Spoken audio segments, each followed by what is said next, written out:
Tren sozialaren alternatibarekin lortuko duguna da oraingo trenbidea berrituz eta modernizatuz, benetako zerbitzu bat ematea, zerbitzu publiko bat, transporte publiko bat, herriak eta pertsonak lotuko dituena. Egungo trenbidea aprobetxatzen denez, HTak plantatzen duen txikizioa bertan bera geldituko litzateke, eta kostua askoz txikiagoa izango litzateke, eta diru hori beste gauza batzutarako erabili daiteke.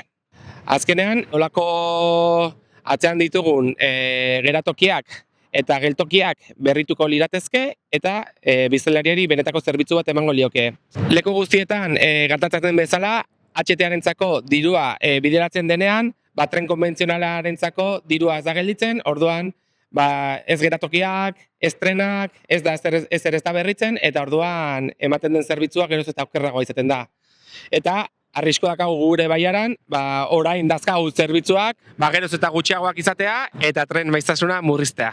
HT-aren txikizioaren aurrean eta gure tren sozialaren aldeko manifestazioan parte hartzera gonbidatzen zaituztegu martxoaren 14ean Altsasun.